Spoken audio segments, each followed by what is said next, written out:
त्याच्यात बोलली जाऊया. थोडी थोडी ओव्हर ॲक्टिंग भी चलती आहे गाईज. सो मी निघाली आहे घरी. आज वाजले आहे 7:30. ठीक आहे. निघायला थोडा उशीर झाला. रिझन मी थोडी काम करत होती आणि नंतर मग आमचं डिस्कशन सुरू झालं थोड्या टॉपिक्सवरती. आणि मला एक बर्थडे पोस्ट पण बनवायची होती. उद्या आमच्या एका ऑफिसमधल्या मुलीचा बर्थडे आहे, एम्प्लॉईचा. तर तिचे फोटो येत होते. मग मला थांबावं लागलं कारण का घरी जाऊन बनवू शकत नाही आहे. घरी लॅपटॉप माझा ऑफिसचा लॉग इन नाही आहे त्याच्यामध्ये. सो मी त्याच्यावरती नाही बनवू शकत. मग मला थांबावं लागलं. पाठवलं, अप्रुव्हल आलं आणि आता मग मी चालले आहे घरी. ठीक आहे. आणि मी तुम्हाला असं बोलत माझ्या मागे माहीत नाही काय पण होतं लागले.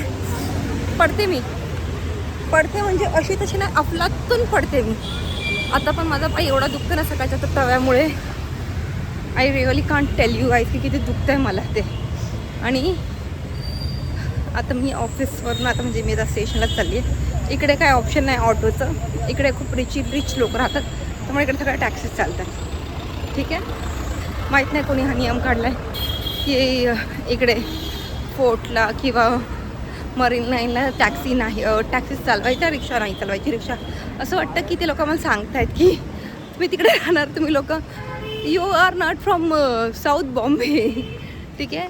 We are from South Bombay, we travel by taxi only, Ola Uber.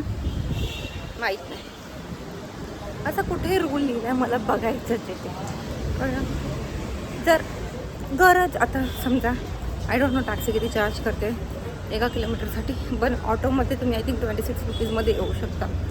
आणि तसंच ऑटोमध्ये आय थिंक टॅक्सीमध्ये आय थिंक 32 का 36 रुपीज आहे पर किलोमीटर.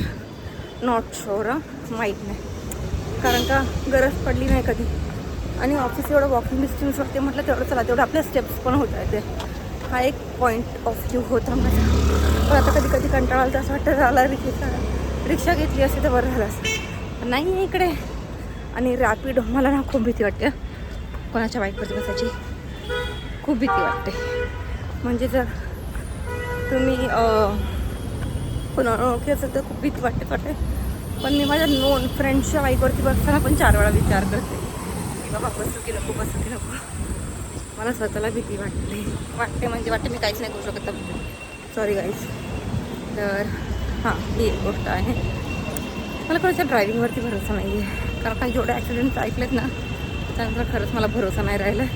मी टॅक्सी घेईन, मी चालत जाईन, पण मी बाईकवरती बसणार नाही. मी रिक्षा घेईन, मी कशीही जाईन, पण मी बाईकवरती खरंच जेन्युअनली मला बसायला खूप भीती वाटते. त्यामुळे नाही बसत मी लवकर माझ्या बाईकवरती. आता आली आहे मी सबवेमध्ये. ते भेटूया घरी गेल्यावरती. ठीक आहे. बाय. Hello people. तर आज मी बनवली आहे चिकन बिर्याणी. मस्त चिकन बिर्याणी बनवली आहे माझी तुम्हाला. आणि सगळं बनवून झालं होतं. ॲक्च्युली चिकन आणून झालं होतं, त्याला मॅग्नेट करून ठेवलं होतं सासूबाईंनी म्हणजे आईनी. आणि मग मी याला भात शिजत घातला आणि काय केलं कांदा तळून घेतला आणि मस्त मग ते चिकन चांगलं शिजवून घेतलं आणि मग मस्त बिर्याणी बनवली. आणि बिर्याणी एवढी आवडली की मला वाटतं ऑलमोस्ट सगळी संपली आणि एकदम थोडीशी राहिली आहे जे काही छोट्या टोकात नाही काढून ठेवली. ठीक आहे. बिर्याणी म्हटलं की हा पसारा आलाच. तर ही सगळी भांडी मी आता घासायला घेतलीत. ठीक आहे. मशीन लावून झाली आहे माझी. कपडे ऑलरेडी लावून झालेत मशीनला. आणि मी तुम्हाला म्हटलं होतं की मी ॲमेझॉनवरून जे लिक्विड मागवलं आहे पण ते मशीनचं लिक्विड आता ना त्याची लिंक टाकेल. जर तुम्हाला हवं असेल तर प्लीज कमेंट करा की तुम्हाला ना ते मशीनचं लिक्विड हवं आहे, त्याची लिंक पाहिजे म्हणून. तर मी तशी तुम्हाला मेशोची लिंक टाकेल कमेंट बॉक्समध्ये. ठीक आहे. लिक्विड खरंच चांगलं आहे. कपडे पण छान निघतात ते. मला पण स्वतःला आवडले कपडे. तर डिपेंड आहे तुम्ही किती कपडे मशीनला लावता त्याच्यावरती येते. कळलं की तुमची क्वांटिटी किती आहे. आता आमच्या घरामध्ये आम्ही आय थिंक 7 लोक आहोत तर त्यामुळे त्या हिशोबाने आमची मशीन लागते. ठीक आहे. आता मला तरी मी हे खाली ठेवते कारण का मला पहिली भाजी धुवून घ्यायची. तर परत आपलं बोलणं चालू राहील आणि मग मी भाजी धुवून घेईन. आणि मी इकडे पहिल्या बाटल्या धुवून घेतल्यात, चांगल्या घासून घेतल्या आणि मग ॲक्वागार्डमध्ये भरायला लावल्यात. आणि त्यासाठी मी अजून काय म्हणतात ते भांडी घासायला सुरुवात नाही केली कारण का ते चुकून जर भांड्याचं लिक्विड बाटल्यांमध्ये उडवलं तर चांगलं लागतं. मग त्यामुळे मी आता आपलं धुवून घेते. सगळ्यात पहिला किचन. आता किचन धुतात आता मी तुमच्याशी बोलते म्हणजे काय होईल म्हणजे आपलं बोलणंही होईल माझा किचनही धुवून होईल आणि बाटल्याही भरतील. तिन्ही कामं एकत्र होतील, हो की नाही.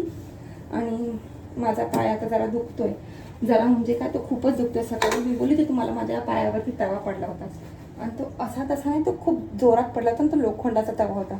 मला टाईम भेटला ना मी तुम्हाला दाखवेल माझा तवा कसा आहे, मग तुम्हाला तेव्हा कळेल. आणि मी ह्या गॅसच्या जळांना काढून ठेवते जेणेकरून त्याच्यामध्ये पाणी जाऊ नये, ठीक आहे. कारण का मग ते खराब होतात. आणि एखादी वस्तू किती चांगली टिकवायची हे आपल्या बायकांना तर चांगलं माहीतच असतं की कोणती गोष्ट किती टिकवायची, कशी टिकवायची, बरोबर की नाही. माझा फडका मी किचन ओट्यावर पाणी ओतत नाही, कारण का ही शेगडी खूप नवीन आहे आणि थोडी वेगळी आहे, आपल्या नॉर्मल शेगडीसारखी नाही आहे. त्यामुळे हिला फक्त पुसून घ्यायचं असतं.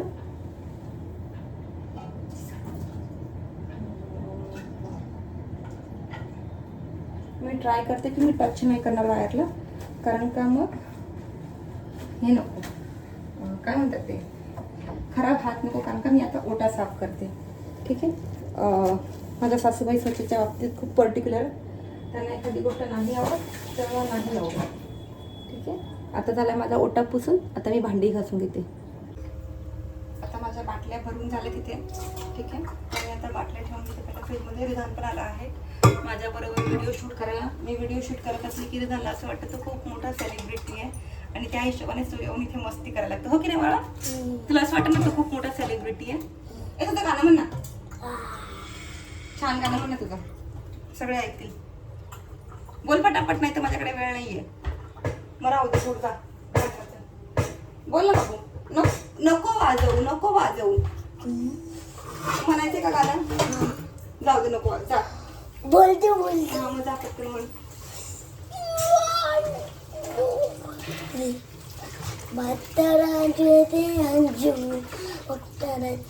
फिर भी रोना, कैसे बुलाओ नहीं रफना, कैसे बुलाओ कदे हुई ना, तेरे जान तो मैं मारे में तेरा चीज बोले मेरा मुन्ना तेरा होईना. रिधानचा आवाज बसलाय त्यामुळे त्याचा आवाज एवढा चांगला येत नाहीये, सो प्लीज एक्सक्यूज अस.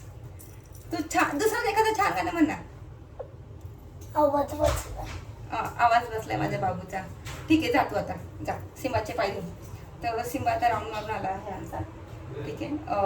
त्याचे 3 टायमाचं शेड्यूल असतं. सकाळी 8 वाजता जातो तो, नंतर संध्याकाळी 4 वाजता जातो तो, आणि रात्री 10-11 वाजता जातो शिरसू करायला. आणि आमच्याकडे बिल्डिंगमध्ये खूप छान जागा आहे, पार्किंग लॉट्स आहेत, गार्डन आहे, ज्याच्यामध्ये जाऊन त्याचा नॅचरल कार्यक्रम उरकून येतो. आणि हा आपल्याला ते साफ करायला लागतं.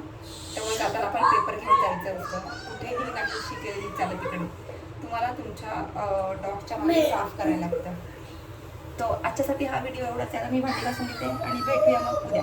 बाय.